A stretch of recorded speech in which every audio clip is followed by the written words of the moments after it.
réseaux sociaux. Vous constaterez que c'était une discussion vive. Et pendant ce temps-là, on a tenté de prendre l'arme à un militaire, et ce dernier a tiré. C'est de là que le mouvement de panique c'est parti dans tous les sens.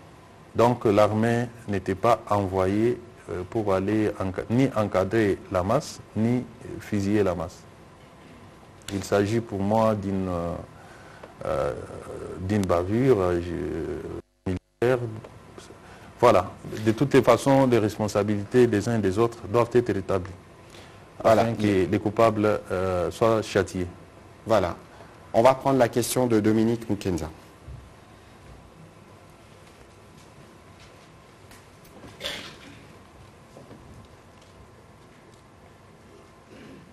Merci pour la parole, d'Excellence. J'ai des petites questions au VPM. J'allais dire la première, elle serait sans objet, mais elle a déjà été répondue en partie. Concernant le bilan, vous venez de d'avancer le bilan de 51 morts. Donc j'aimerais savoir, parmi ces 51, il y a eu combien de villes de... Parmi les 51? Oui, les 51 morts. Combien de victimes dans la ville? Dans la ville de Goma. Mais écoutez... Dans la ville ou... Dans la ville de Goma. Bon, je crois comprendre bien sa question, puisque nous avons été préoccupés par un constat. Il y a eu 51 morts, c'est ce que nous avons appris. Nous avons demandé aux familles des victimes de venir se faire enregistrer. Nous avons constaté que certains corps n'avaient pas de famille. Toujours dans la recherche de la vérité, on nous dira qu'il y a des gens qui sont venus d'ailleurs, qui sont venus passer nuit dans l'église afin de marcher ensemble les 30. Comme je vous ai dit que messieurs, le gourou de cette église est venu d'ici de Kivu, les renseignements récoltés sur place. Chaque fois qu'il a des manifestations à faire, il fait appel à des gens qui viennent soit d'ici de Kivu ou même de l'autre côté du Rwanda. Donc, on est en train d'appeler les familles à venir se manifester pour qu'on identifie les victimes à leurs familles pour organiser leurs obsèques. La deuxième préoccupation, ça paraît un peu bizarre.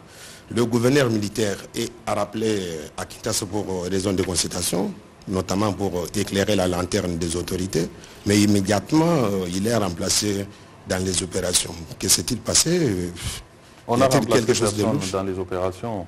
Vous savez, le gouverneur militaire a été nommé avec son vice, de sorte que toutes les fonctions qui étaient celles du gouverneur. J'ai vu de manière étonnée hier dans les réseaux sociaux partout dire que les chefs d'état-major adjoints seraient nommés vice-gouverneur ou intérimaire. Quel est l'acte qu'il a nommé? Est-ce qu'il y a quelqu'un qui dispose d'un acte de nomination?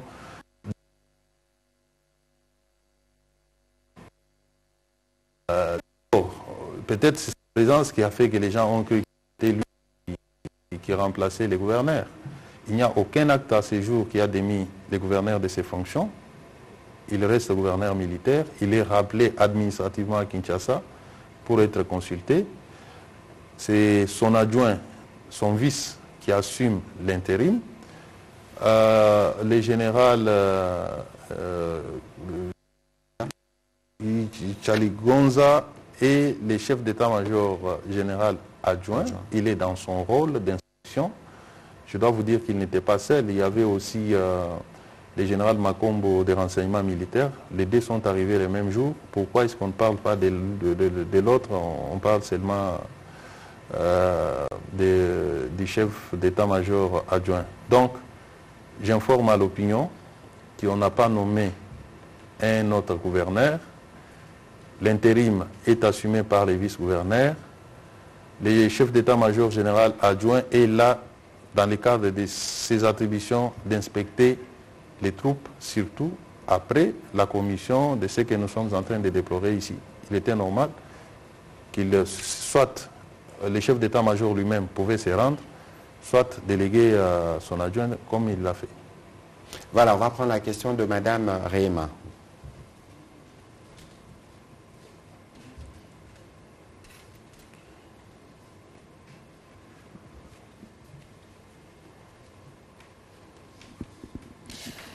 Merci beaucoup pour la question. Monsieur le vice-premier ministre, nous savons bien que ces genres d'événements créent une crise de confiance de la population. Que compte faire le gouvernement à long, à court, à moyen terme pour pouvoir rétablir cette confiance et aussi savoir est-ce qu'il y aura des changements au sein de FARDC dans le Nord ou est-ce qu'il y aura des changements dans le commandement ou bien le remplacement du gouverneur militaire? Avant même que le vice-premier ministre ne puisse répondre, que compte faire le gouvernement? Que fait le gouvernement? Dès que la nouvelle a été annoncée, on s'est réunis d'ailleurs avec le vice-premier ministre autour du Premier ministre pour discuter de la question. Il y a eu dans la suite le conseil de ministres du vendredi où les sujets principaux étaient celui-là. Le président de la République a exprimé sa consternation et son effroi. Et c'est pour ça que très rapidement, la délégation ministérielle est descendue sur place parce qu'il est hors de question, face à une telle situation, de ne pas intervenir immédiatement. D'abord parce qu'il faut rassurer la population, s'assurer de la nature des faits qui ont produit et évidemment faire intervenir la justice. Il y a aussi la dimension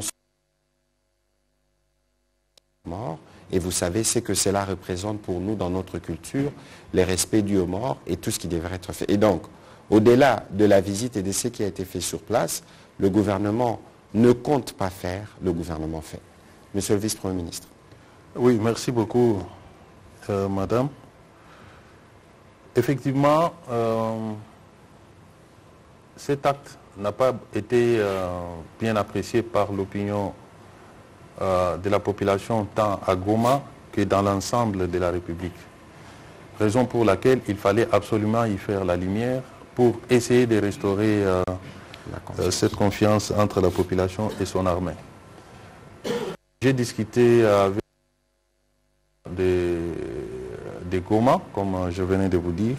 Effectivement, j'avais senti la méfiance, mais les comptes rendus, puisque le rôle était aussi de les rester à la lumière des recueillis sur terrain, et qui s'est passé aujourd'hui.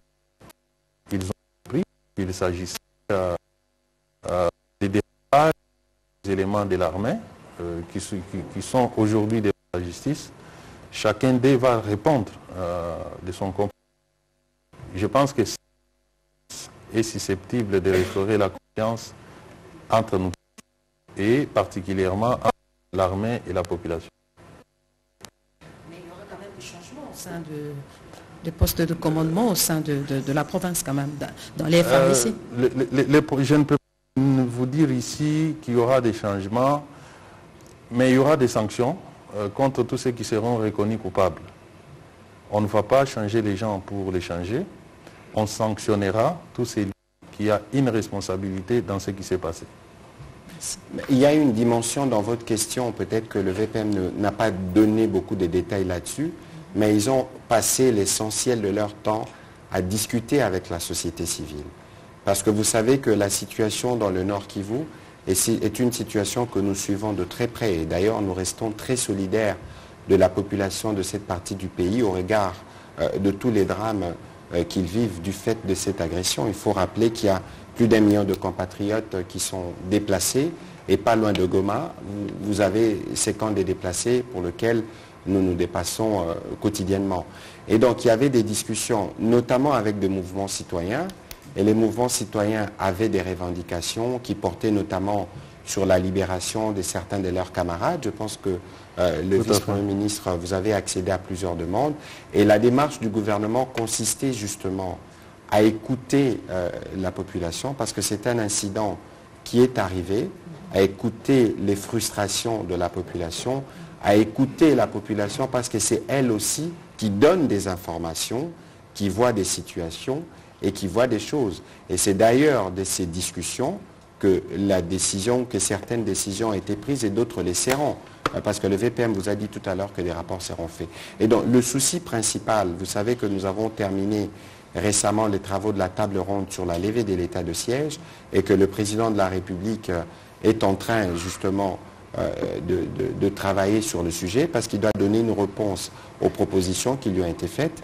L'objectif principal pour nous, c'est de nous assurer que cette confiance demeure entre la population qui a des demandes qui sont légitimes, notamment la fin de la guerre, sur lequel nous travaillons sur le front diplomatique principalement ces derniers jours, même si nous préparons nos militaires. L'idée, c'est de s'assurer que cette population se sente rassurée par le travail que nous faisons. Et il y avait des demandes, notamment des députés du caucus qui avaient proposé qu'on rappelle le gouverneur. Je pense que les mesures qui ont été prises ont plutôt été bien perçues. Mais il y a la composante judiciaire et la justice qui a ses exigences, la justice qui a son temps, qui fait son travail, mais il y a une dimension, et non de moindre, la dimension humanitaire sur les obsèques. J'avais parlé des solidarités que nous exprimons par rapport aux familles touchées. Et donc toutes ces choses ont été faites dans le strict objectif de nous assurer que la connexion demeure avec cette population malgré cet incident. On va prendre la question de Mbelechi.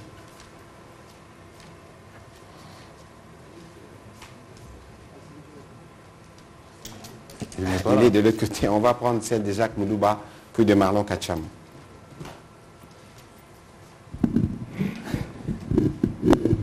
Mbelechi, vous êtes en retard. Approchez quand même. Quelques questions au vice. J'espère qu'on ne va pas revenir sur les questions pour lesquelles on a déjà donné des réponses. Pas du tout. Merci. Monsieur le vice-premier ministre, vous avez échangé avec toutes les couches ou toutes les parties concernées par ces incidents. Vous allez peut-être éclairer la lanterne de la population congolaise, si par exemple, si ce n'est pas un secret de polichinelle, par rapport aux questions que d'aucuns se posent. Est-il vrai que l'armée est intervenue dans le site vers 3 heures du matin alors que les prétendus manifestants étaient encore... Quel site? Il faut parler de quel site? À l'église. Il me semble que l'armée est intervenue vers 3 heures du matin pour aller rétablir l'ordre alors que les manifestants, s'il faut les appeler ainsi, étaient encore en train de dormir ou en train de se préparer pour l'activité du lendemain. Deuxième préoccupation, vous avez pris une série de mesures, peut-être conservatoires, notamment le rappel du gouverneur militaire, vous l'avez dit, la suppression des 2 policiers, la libération de quelques militants, la prise en charge de victimes. Suspension. La suspension, oui. Alors, la société civile locale estime que toutes ces mesures-là sont faibles et insuffisantes. Elle avait préféré que vous alliez plus loin, par exemple, le retrait simplement de cette unité d'élite de la province ou de la ville de Goma. Qu'est-ce que vous en dites? Et une question au ministre Mouyaya. Vous avez dit que le gouvernement est préoccupé par cette situation puisque lors du conseil du 1er septembre, la question a été abordée et le chef de l'État a délégué justement cette mission. Alors, par rapport au nombre de victimes, 51 morts, à quand le deuil national? Viendra ou viendra pas? Oui. L'armée n'est pas intervenue à 3 heures. L'armée est intervenue vers 6 heures. Bon. 6 heures que ces mouvements avaient commencé à barricader des routes. Et en ce moment-là, la police était déployée. De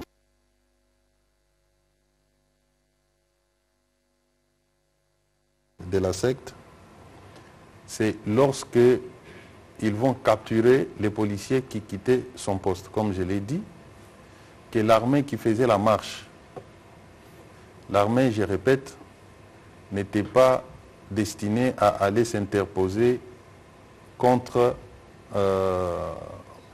les manifestants, si je peux ainsi dire. C'est lorsque, d'ailleurs les images la journée que les incidents se déroulent. Ceux qui disent que c'est à 3 heures, c'est tout simplement pour montrer que c'était de manière intentionnelle que l'armée s'est rendue là-bas. Non.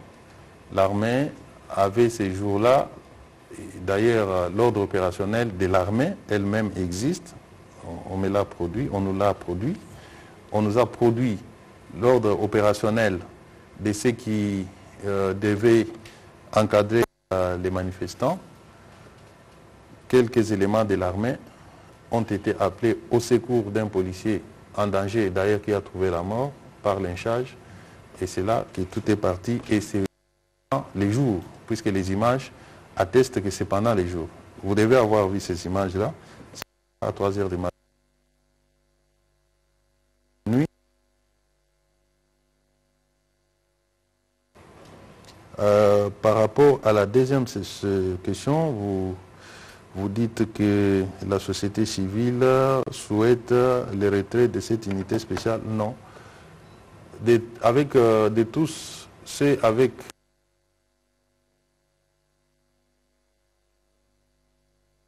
aujourd'hui Goma fait face à l'agression. Il y a une pression militaire du Rwanda qui veut prendre Goma. Je ne vois pas un citoyen de la ville de Goma souhaiter qu'une unité combattante puisse quitter la ville parce qu'il y a eu ces incidents. Et je dois vous rassurer que, après, d'abord, de manière presque unanime, on ne reconnaît pas ces fameux mouvements qui se cachent sous l'appellation de Wazalendo, cette secte. Tout le monde condamne, tout le monde dit l'avoir suspecté, et je n'ai pas entendu même une fois un membre de la société civile ou d'une autre sphère nous dire que nous ne voulons pas de cette unité de l'armée. Et pour répondre à la question que vous m'avez destinée, je crois qu'il faut faire la part des choses. Les provinces sous état de siège de Nord Kivu et l'Ituri les sont parce qu'il y avait des menaces sécuritaires. Quelle est la mission de l'armée? C'est d'assurer la défense du territoire. Comme le vice-premier ministre l'a dit tout à l'heure, il y a une pression qui s'exerce dans cette partie de la République démocratique du Congo qui justifie justement la présence de ces militaires. Et même jusqu'à aujourd'hui, parce que la menace demeure, même si sur la ligne des fronts, il y a cette forme d'observation de cessez-le-feu, en tout cas de notre part, mais cela ne nous empêche pas de garder les dispositifs en place parce que le vice-premier ministre vous a dit tout à l'heure les velléités des autres et les intentions qui sont à peine voilées. Je le disais ici, il raconte que nous préparons, nous voulons faire la guerre, mais en réalité c'est eux qui sont sur le pied de guerre parce qu'ils ont des velléités économiques sur lesquelles nous sommes revenus plusieurs fois au courant de cet exercice. Alors, vous avez dit que le gouvernement était préoccupé, nous le sommes. Et comme le vice-premier ministre l'a dit tout à l'heure, nous n'avons rien à craindre, donc nous n'avons rien à cacher. Nous faisons un exercice, y compris ces briefings, qui rentrent dans le cadre de la redevabilité et de la transparence, parce que nous devons la vérité aux Congolais qui nous ont donné le mandat que nous exerçons. Le jour de l'événement, le communiqué qui a été fait le jour qui a suivi l'événement parlait de 43 morts. Le vice-premier ministre s'est rendu sur place. Il y a eu une situation évolutive, notamment par rapport à certaines personnes blessées et tout ça. On est venu, il a communiqué les chiffres tels qu'ils ont évolué. Je pense même que dans les communiqués que nous avions faits, nous avions parlé de 156 blessés, interpellés. On avait donné tous les chiffres de manière détaillée pour nous assurer que nous sommes transparents, pour qu'on ne nous reproche pas comme si nous avions quelque chose à cacher. C'est un incident qui est arrivé, nous les déplorons, mais que pour la suite, nous devons gérer en toute responsabilité. Alors, vous avez posé la question sur les deuils nationaux. C'est moi qui ai parlé ici, vous étiez dans la salle, de cette compassion que nous devons tous observer. Mais il fallait qu'il y ait le retour de la mission. Le vice-premier ministre est revenu. Ils feront le compte-rendu de la mission au Conseil des ministres dès vendredi. Il vous a dit aussi que d'autres mesures seront prises. Pourquoi sûrement qu'on mettrait les drapeaux en berne le jour de l'organisation des obsèques de ses compatriotes, pour lequel il faut précédemment arriver à identifier les familles. S'il se trouve, suivant les premiers éléments qui nous ont été donnés, que certains en tout cas de ceux qui sont décédés n'habitaient pas Goma. Certains venaient, on a parlé des Idjouis, d'autres ont parlé de Calais, d'autres ont parlé d'autres régions. Il faut d'abord, avant de vouloir faire les deuils d'un citoyen qui est décédé, être en mesure de trouver ces membres de famille qu'ils en soient informés, parce que c'est les membres de famille qui disposent. Et donc, il faut compter sur nous, sur le travail qui s'est fait pour que, le moment venu, nous puissions faire des obsèques, rendre hommage à ces compatriotes qui ont été fauchés. De ce côté-là, vous pouvez compter sur nous. Je vous en prie, Monsieur le Vice-Premier ministre, allez-y. Je voudrais ajouter quelque chose à l'attention de la communauté nationale. Et cette question, nous en avons débattu longuement avec les habitants de Goma qui ont compris de quoi il s'agit. Vous voyez, aujourd'hui, il y a, par principe, le gouvernement a condamné, condamne et condamnera ce qui s'est passé. Et nous avons été dépêchés justement pour comprendre et faire rapport. Dans notre compréhension des choses, il y a des défaillances du côté de l'armée, puisqu'il y a eu des morts par balle.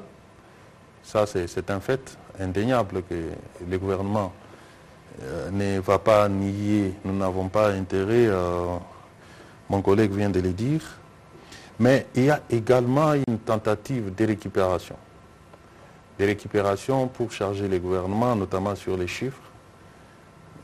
La question que vous posez sur l'ère à laquelle les événements se seraient déroulés, tout ça, c'est pour amplifier, donner une autre connotation. C'est une préparation même de la contestation de toutes les décisions que pourrait prendre la justice. On joue sur les chiffres, tout ça. Ceux qui sont morts sont des compatriotes. Le gouvernement n'a aucun intérêt à cacher quoi que ce soit. Nous venons de là. D'ailleurs, si je n'ai pas été poussé à le dire, je n'allais pas le dire. Il y a des personnes jusqu'au jour d'aujourd'hui dont les familles ne sont pas connues.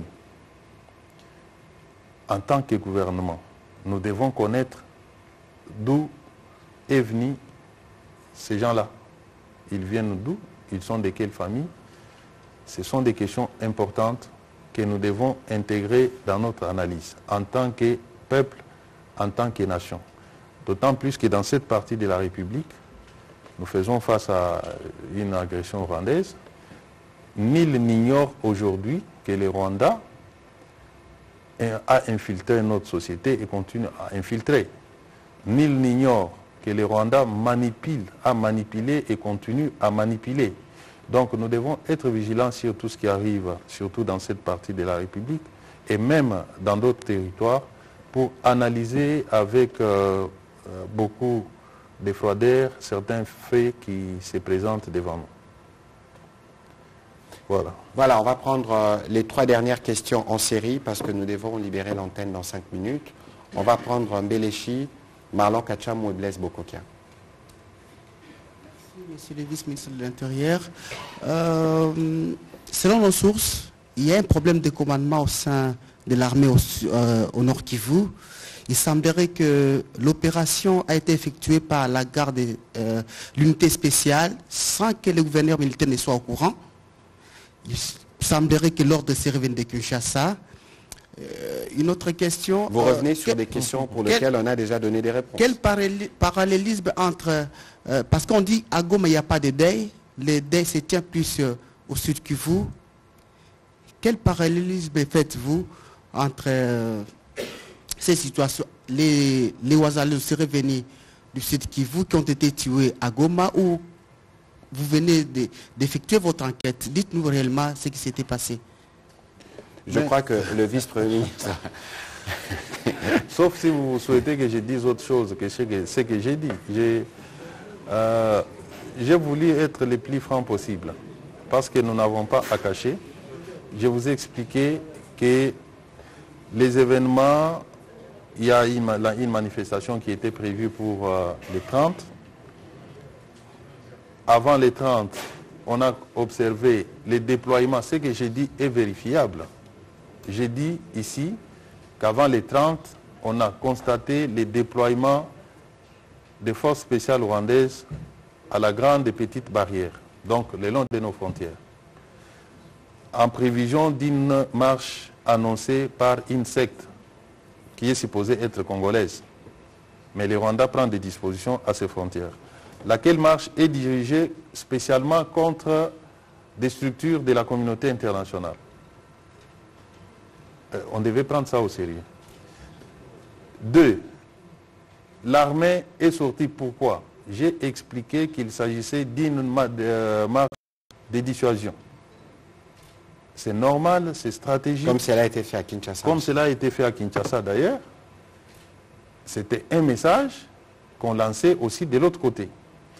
J'ai expliqué en troisième lieu que malheureusement, la secte a capturé un membre de la police nationale congolaise qu'elle a ramené dans son église. Et que les militaires qui étaient en train de faire la marche de dissuasion ont été informés qu'on venait de ravir un policier. Ils sont allés justement pour aller chercher les policiers qui étaient capturés par les membres de cette secte et à l'occasion, il y a eu des dérapages que nous déplorons. C'est ça les faits. L'ordre venu de Kinshasa, c'est la justice qui l'établira si l'ordre est effectivement venu de Kinshasa. On le saura. Le procès est public. Il a commencé hier. Je pense que ça se poursuit aujourd'hui. À l'issue du procès, toute la lumière sera faite, d'autant plus que de part et d'autre, il y a des avocats pour aider à l'éclatement de la vérité. Si vous ne voulez pas me croire et que vous avez votre vérité à vous, dites-le à la population. Vous êtes libre de le faire. On va prendre Marlon Kachamou. Blaise Boko qui allez-y, on va prendre la série pour répondre en une fois. Bonsoir Excellence. J'ai deux petites questions. La première question, c'est pour le vice-premier ministre de l'Intérieur. Le gouverneur militaire a été rappelé à Kinshasa avec deux autres officiers. Et pourquoi vous, les vice-premiers ministres de l'Intérieur, vous ne démissionnez pas, vous et le vice-premier ministre de la Défense, Jean-Pierre Bemba? Parce que quand on vous a suivi, vous semblez ne pas maîtriser la situation et aujourd'hui vous donnez l'impression de subir les événements en lieu et place de les prévenir. Une autre question au ministre de la Communication et Médias, ça concerne les transports à Kinshasa. Pourquoi vous ne ramenez pas ici M. Ngobila, mais également le ministre des Transports? Parce qu'aujourd'hui, la grille tarifaire à Kinshasa n'est pas respectée. La population est en train de subir en lieu et place de bénéficier des acquis du gouvernement. Et une dernière préoccupation, est-ce que les démarches concernant les rapatriements du corps des Stéphis ont déjà été amorcées pour que nous, à notre niveau, puissions aussi nous préparer? Merci. Marlon Kacham.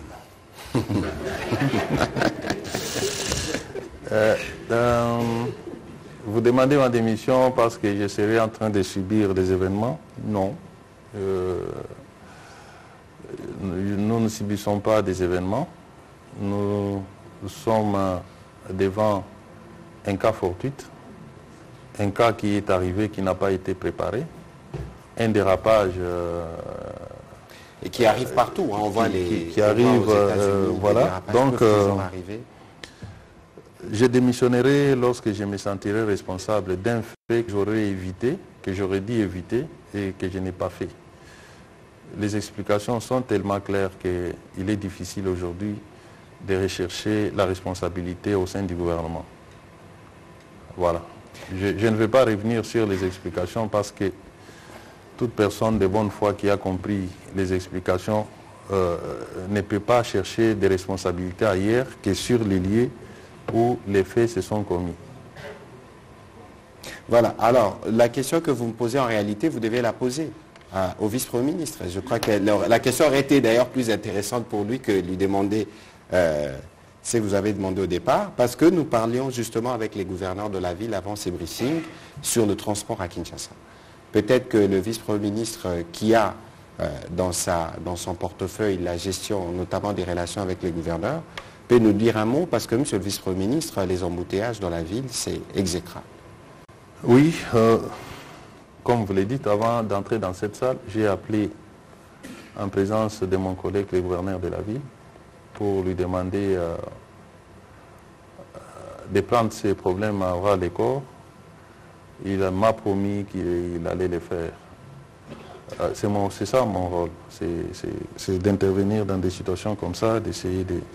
Vous savez, j'interviens de temps à autre dans la régulation de la circulation, ce qui me vaut parfois la critique de mes compatriotes. Ça veut dire que moi, je prêche par l'exemple.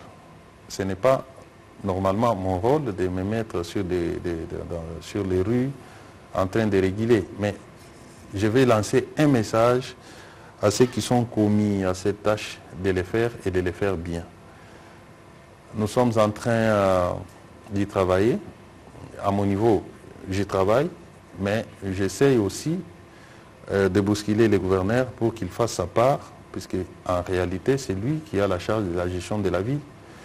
Nous intervenons parce que ici, c'est le siège du gouvernement et nous-mêmes, nous sommes directement concernés. Voilà pourquoi parfois nous descendons pour faire le travail que le gouvernement provincial devait faire. Je considère votre question comme une interpellation à l'endroit du gouverneur et je pense qu'il a suivi. Il m'a promis de s'y employer et je vais l'accompagner dans l'effort pour essayer de lutter contre ce phénomène. Mais actuellement, ça s'est encore aggravé avec la rentrée scolaire. Vous allez comprendre aussi les comportements inciviques de plusieurs d'entre nous qui ne veulent pas observer les règles de la route. Ce qui fait qu'il faut mettre derrière chaque Congolais un policier pour essayer de les redresser. Il s'agit d'une question d'intérêt national. Ça nous concerne tous, ceux que nous vivons sur la rue. Je pense qu'un jour, je vous attraperai vous-même qui vous préoccupez de cette question en train de marcher contre les codes de la route. Ça, je vous promets que je vous attraperai un jour parce que la plupart des gens ne veulent pas respecter les codes de la route et lorsque ça bloque, on rejette la responsabilité sur la police, sur les gouvernements. Donc, nous devons comprendre que c'est notre vie. Nous ne devons pas la pourrir. Nous sommes en train de nous pourrir la vie nous-mêmes. Et lorsque nous nous pourrissons la vie, et puis nous disons, ben, ce n'est pas de notre faute, c'est de la faute de l'autre. Et l'autre ici, c'est le gouvernement. Et si le gouvernement doit placer les policiers, comme je l'ai dit, avec fouet, on va crier aux violations des droits de l'homme, alors que les Congolais, pour comprendre parfois, il faut un peu fouetter. Hein. Si nous nous mettons d'accord sur les principes, qu'il n'y ait pas des gens qui dénoncent les fouets, je pense que tout de suite nous allons régler cette affaire des embouteillages, qui est l'effet de nous tous. Ce n'est pas l'effet de la police, ce n'est pas l'effet du gouvernement. Le gouvernement n'a jamais envoyé des gens faire ces désordres sur la route. Voilà. D'ailleurs, ce soir, j'ai assisté à lorsque vous parliez avec les commandants de la police pour prendre des dispositions dans certains points chauds et dégager la circulation. J'espère que demain matin, ça le sera aussi et que les dispositifs qui accompagnent la rentrée scolaire se mettront véritablement en place. Alors, on est à l'heure du journal. Il y a deux journalistes de la RTNC qui veulent prendre la parole. Vous prendrez la responsabilité du retard de JT. Posez une question chacun de vous, Blaise Bokokia et Oscar Mbal, s'il vous plaît, et nous pourrons vous répondre. Rapidement alors. Mais pas une question déjà posée, s'il vous plaît. Non, pas du tout. Merci, Excellence. Question posée au vice-premier ministre en charge de l'Intérieur. Au regard de cette boucherie humaine qu'on a constatée dans la ville de Goma, le gouverneur militaire est rappelé en consultation à Kinshasa. Quelle est sa part de responsabilité? Cette consultation prendra combien de temps? Deuxième question. C'était une question, Bokokia. Pardon? C'était une question. Oh là là. Okay. Oscar Mbal, venez poser votre question, s'il vous plaît. Mais laissez-les poser la dernière, s'il vous plaît. Il prendra la responsabilité du retard. Il est déjà responsable. Excellence, monsieur le vice-premier ministre, je voudrais savoir si Ouazalendo a une personnalité juridique et que sa marche aurait été autorisée par les autorités de la province parce qu'il y a un malentendu qui persiste. Nous sommes dans un régime d'autorisation ou d'information. Merci. Écoutez, la dernière question, la secte n'est pas... Wazalendo dans le Nord Kivu signifie tout simplement patriote. Ce sont des jeunes gens qui s'organisent pour résister contre l'agression rwandaise. Et que cette secte n'a rien à voir avec. Qu'elle ait une personnalité juridique ou pas, l'état de siège interdit toute manifestation publique de cette ampleur-là. Rien qu'avec ça, on devait clore le débat. Ils ont marché contre la loi. Ils sont à la base de ce qui s'est passé, ce que vous appelez boucherie humaine. Pour cela, ils doivent aussi être jugés autant que des militaires qui ont dérapé. C'est ce qu'on appelle aussi l'état des droits et la justice. Par rapport à la responsabilité du gouverneur, il y a certainement une responsabilité politique, administrative, pour laquelle il est appelé ici. La durée, je ne sais pas encore. C'est à l'issue des consultations qu'une décision sera prise vis-à-vis du gouverneur militaire. Voilà. Oscar Mbal.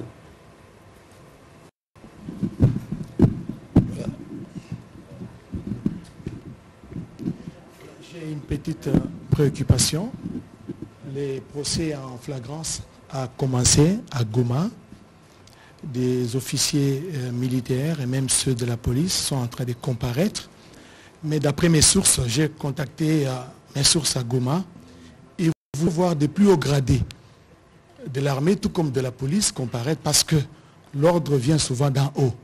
En pareille circonstance, c'est souvent, entre guillemets, passez-moi les termes, des minables policiers ou militaires qui sont souvent condamnés et les plus hauts gradés et se promènent librement. Peut-être une précision, détail par rapport au rappel du gouverneur militaire ici à Kinshasa. Au lendemain du carnage, le gouvernement central, le chef de l'État a dépêché la mission gouvernementale. Pourquoi ne pas avoir consulté le gouverneur sur place et les ramener à Kinshasa? Qu'est-ce qui se cache derrière? Merci. Écoutez, je crois qu'il faut qu'on évite la confusion. Parce que je vois que, d'abord, il y a toujours une très mauvaise interprétation de ce que nous disons. Parce que, par exemple, j'ai vu des réactions quand on a sorti le premier communiqué de certains laboratoires, parce qu'il y a visiblement une récupération politique qui est faite sur des cas, des incidents qui peuvent arriver. Lorsque un militaire américain prend son fusil et tue une dizaine de personnes dans un camp ou dans une école, je n'entends pas des gens dire, en tout cas nous suivons CNN, les médias américains, dire qu'il a reçu un ordre quelconque pour un cas de dérapage.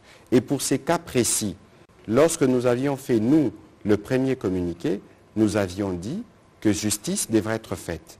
Lorsqu'il y a un policier qui est lapidé, lorsqu'il y a des intentions qui ont été clairement exprimées, à travers notamment une radio sur les lieux, lorsque la manifestation qui n'était pas autorisée, parce que nous sommes sous un régime d'état de siège, lorsqu'il y a des cas comme ceux-là, il y a besoin d'une intervention. Et lorsqu'il y a dérapage, sûrement parce que l'officier ou ceux qui intervenaient n'avaient pas totalement bien apprécié les événements. Et donc, en ce moment-là, le commandant ou celui qui est sur le lieu, peut-être n'a-t-il pas eu le réflexe de se référer à son autorité. Pour le reste, on a un procès, les militaires sont des spécialistes, l'auditeur général était sur place, on pourra édifier. Ici, il faut tout de suite taire, justement, et c'est pour ça que nous faisons cet exercice, qui est délicat, parce que nous venons vous parler d'un sujet qui, nous-mêmes, nous consterne, parce que le président a été consterné, autant que nous tous, de voir le nombre de compatriotes fauchés par cet incident. Et lorsque nous venons faire un exercice de transparence sur les sujets, je pense que c'est inédit, c'est des choses que nous ne voyons pas par les passés dans ce pays. Et donc, si nous les faisons, c'est justement pour éviter que tous ces mauvais laboratoires qui veulent voir les Noirs, qui veulent voir, et c'est dans ces mêmes ordres d'ailleurs qu'il y a eu ce que nous avions dénoncé hier sur les fameux faux rapports qu'on a voulu attribuer à l'ANR sur la mort de notre collègue Chérubin, C'est pour ça que nous faisons ces exercices de redevabilité, pour que nous puissions tous être au même diapason, pour les bien-pensants, comme le disait Nicolas Kazadi, ou pour les personnes de bonne foi. Donc ici, il faut que les esprits restent dans le cadre. Quel aurait été l'intérêt du gouvernement central de donner un tel ordre, alors que notre préoccupation première aujourd'hui, c'est de voir comment nos compatriotes déplacés retournent chez eux, c'est de voir comment ceux qui n'ont pas pu s'enrôler s'enrôlent pour voter. Comment vous voulez croire qu'un gouvernement qui veut travailler pour régler les problèmes de population donne des ordres pour que certaines personnes de cette population puissent connaître la mort dans des conditions effroyables? Donc il faut considérer que c'est un incident qui est arrivé parce qu'il y a eu déficit d'appréciation pour lequel on tire des conséquences. Nous avions dit que justice sera faite à tout prix. On avait demandé à toutes les autorités de prêter contribution à la démarche qui est en cours. Je pense qu'il faut faire confiance à la justice pour la manifestation de la vérité, et je pense que c'est ça qui va tous nous édifier. Monsieur le vice-premier ministre. Oui, je pense que vous avez pratiquement répondu à la première préoccupation de notre ami. Je comprends en posant cette question, vous réfléchissez comme tous ceux qui pensent qu'il y aura certainement manipulation de la justice et que la vérité ne sera pas dite. Je dois vous rassurer et rassurer à l'opinion, tant nationale qu'internationale, que nous avons besoin de la vérité tout autant que nous recherchons la vérité dans les dossiers chérubins. En dépit de tout ce qu'on raconte, nous avons fait associer, excusez-moi d'ouvrir une brèche par rapport au dossier chérubin. Le gouvernement de la République a sollicité officiellement à certains pays amis d'envoyer leurs experts afin que nous puissions connaître ce qui s'est passé avec la mort des chérubins. Pour un gouvernement qui veut cacher la vérité, on ne peut pas aller dans cette démarche-là. Les experts sud-africains sont venus en des vagues, des plus hauts, disons, des gens qui ont une réputation en matière d'enquête, sont venus dans ces pays mener des enquêtes autour de la mort des chérubins. Le président de la République avait sollicité du Premier ministre belge pour qu'on envoie un expert. On avait envoyé une dame qui a séjourné ici, qui j'espère elle va aussi donner les conclusions de ces enquêtes. Nous avons écrit à l'ambassadrice américaine qui nous avait promis d'envoyer aussi des experts américains.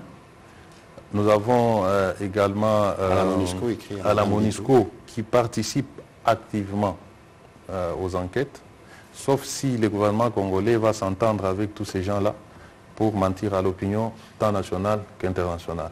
Donc nous devons avoir la bonne foi de dire les choses correctement pour ne pas toujours chercher à accabler.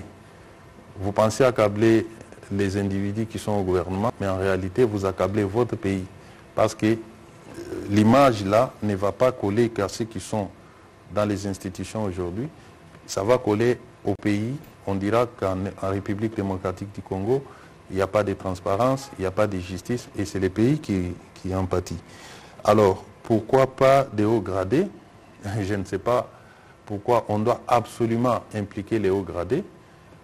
Le commandant de la brigade en question, c'est un colonel Foul, c'est quand même un haut gradé, c'est le numéro 1 de cette unité de l'armée dans la province du Nord Kivu. De sorte que c'est lui qui est bien placé pour dire d'où était venu l'ordre. Il est devant la justice, poursuivi pour crimes contre l'humanité. Je pense que c'est les lieux où il pourra dire la vérité, qui lui a donné l'ordre. Il faut laisser la justice faire son travail. Comme le dit mon collègue, nous devrions d'ailleurs nous taire du moment où la justice a été activée. Mais par souci de redevabilité, nous avons accepté de nous prêter à ce jeu. Non pas pour... si je me mets aujourd'hui à vous dire, il n'y a aucun haut gradé qui est concerné, On va dire, ah voilà, il va orienter la justice. Si j'ai dit, telle personne a ça, je vais me mettre à la place de la justice avant même la décision judiciaire. Je vous ai donné les faits tels que ça s'est déroulé. Les restes, on laisse à la justice déterminer la responsabilité d'un chacun. Pourquoi avoir rappelé les gouverneurs à Kinshasa et non pas à Goma? Je vous ai dit qu'il y a des raisons d'ordre politique et administratif. Je ne vais pas en dire plus. Voilà, c'est sur ces mots que nous allons, Monsieur le Vice-Premier ministre, terminer cet exercice, sauf si vous avez un petit mot de la fin. Oui, le mot de la fin, c'est, une fois de plus, d'en appeler à la conscience nationale pour l'ensemble du peuple congolais en général et en particulier pour nos compatriotes du Nord Kivu, dont la province fait face à des attaques meurtrières depuis maintenant des décennies. L'ennemi tente de nous dresser, de nous opposer entre nous. Il est vrai qu'il y a eu des dérapages. Il y a lieu de considérer qu'il s'agit des dérapages de quelques éléments de l'armée qui sont en train d'être jugés. La population doit continuer à faire confiance en l'armée et à notre justice également qui est en train de se pencher sur la question. Le gouvernement est plus que déterminé pour faire éclater la vérité parce que nous n'avons pas besoin de cacher quoi que ce soit. C'est ça qui caractérise et caractérisera toujours le gouvernement sous le règne de Félix Tshisekedi, c'est dire des vérités puisque c'est la vérité qui élève une nation. Voilà. Voilà. Merci beaucoup, Monsieur le Vice-Premier ministre, pour vos mots. Nous aurons sûrement l'occasion de reparler du sujet parce que ça fera l'objet des points que le Vice-Premier ministre abordera au Conseil de ministres de vendredi. Ce soir, nous avons voulu répondre justement à ces devoirs de transparence et d'information pour éviter justement que la manipulation ne puisse semer les doutes dans la tête des Congolais, particulièrement de population de Goma, avec qui nous sommes très solidaires à la suite de ces drames, mais aussi à la suite de toutes les situations qui sont vécues là-bas. Et donc, nous allons continuer, il faut continuer à faire confiance à l'armée et aux autorités établies. Nous travaillons pour que la justice puisse être dite et pour garantir la sécurité à toute nos populations. Bonne soirée chez vous, nous nous retrouverons à un prochain exercice. Merci.